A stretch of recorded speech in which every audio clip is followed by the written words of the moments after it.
என்னை ஆளுடைய அன்னை அம்பிகை, உமையம்மை, மீனாட்சி, அங்கேயர்கண்ணி என்று ஒரே வார்த்தையில் அம்பிகையை குறிப்பிட்டு விட்டு இந்த எளியவளை பற்றி இத்தனை சொற்களை பெருமான் அருளியிருக்கிறாரே, அதனால் என்னை கொஞ்சம் தாழ்த்தி உமையவளை உயர்த்தி யாராவது பாட்டு பாடினால் நன்றாக இருக்குமே என்று புலவர்களை வேண்டிக் கொண்டார்களாம்.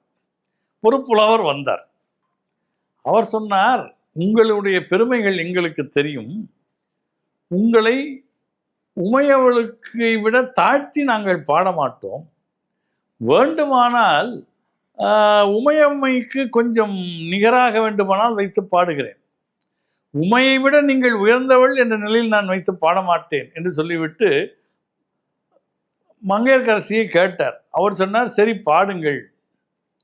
இவர் ஆரம்பிக்கிறார், உமையாளும் நீயும் ஒருங்கொப்பே என்கிறார். கொஞ்சம் மாறுதல், சரி ஒப்பிட்டாவது ஒரே அளவு என்றாவது பாடுகிறார்கள்.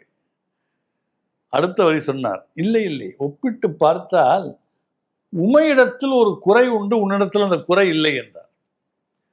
பகீர் என்று மறுபடியும் ஆகிவிட்டது மங்கையர்க்கரசிக்கு. உமையாளும் நீயும் ஒருங்கொப்பே, ஒப்பில் உமையாளுக்கு அங்கு உண்டோர் ஊனம். என்ன ஊனம்? உமையவளை கல்யாணம் செய்து கொண்ட சிவபெருமான் கையிலே பிரம்மாவுடைய மண்டை ஓட்டை ஏந்தி கொண்டு எல்லா பக்கமும் பிக்ஷை ஏற்றான். ஆனால் உன்னை மணந்து கொண்ட பாண்டியன் அரசனாக அல்லவா ஆனான்.